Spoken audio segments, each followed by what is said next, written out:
Кадры из Аксубаевского района. На первом километре автодороги Азеева-Новые Брайкино произошло смертельное ДТП. Водитель автомобиля ВАЗ, по предварительным данным, не справился с управлением, выехал на встречную полосу и протаранил БМВ. Водитель отечественной легковушки и его пассажир погибли на месте.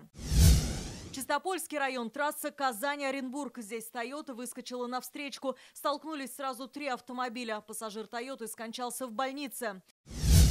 В Алексеевском районе выезд на встречку унес жизнь пассажирки «Хёнды». Ей был 21 год. Иномарка выехала на встречку.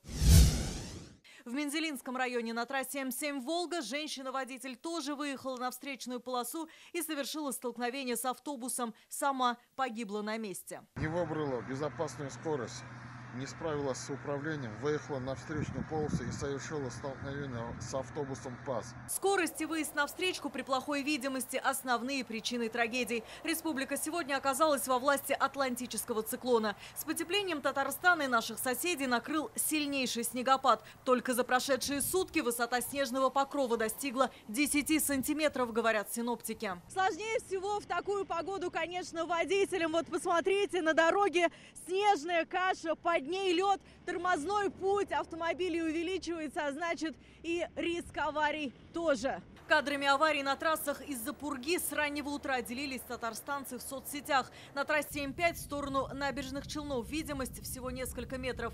Это Зеленодольск. Тут автолюбители сняли попавший в ДТП автобус. Самая сложная ситуация в Мамадышском районе. Здесь столкнулись более 10 грузовиков. Они просто не могли подняться в гору по скользкой и заснеженной трассе. Пробка растянулась на десятки километров. Люди сидели по 3 часа.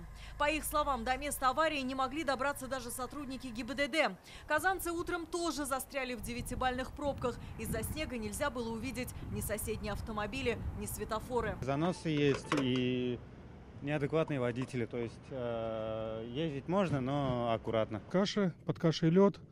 Вот с Зеленодольска ехал, там буквально на маленьком пятачке 3 аварии сразу подряд. Сегодня очень сложная езда, экстремальная прямо. Сейчас такая погода, у машины есть тормозной путь.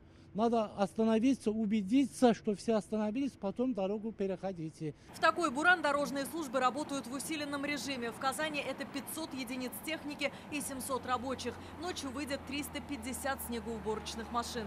Только в Московском районе за сутки вывезли 1500 тонн снега.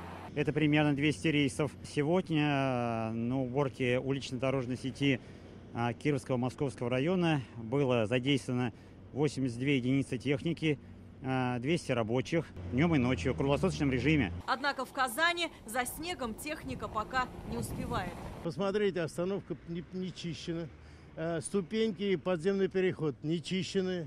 Люди спотыкаются, ходят. А там вот на Гагарина ничего не почистили. Можно упасть, пожилые люди тоже. Да и не то, что это пожилые, могут и молодые. Атлантический циклон принес метели, сильный ветер и временную оттепель. Ситуация только ухудшится в ближайшие сутки, говорят синоптики. Начиная с вечера и начиная с западных районов ожидается ветер 17-22 метров в секунду. И местами он будет достигать при порывах 25-27 метров в секунду.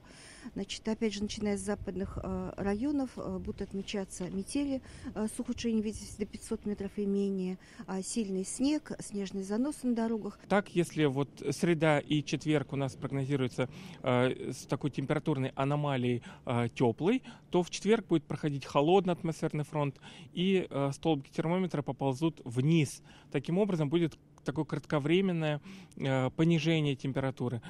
Стоит отметить, что далее также нас ожидает достаточно изменчивый характер погоды. Если погода не улучшится, в Татарстане могут ввести план «Буран» или закрыть трассы. Это решение принимает комиссия по ликвидации ЧС. Пока же участников дорожного движения просят быть осторожными и без крайней необходимости не выезжать на дороге. Алия Хайрудинова, Данил Филатов, ТНВ, Казань.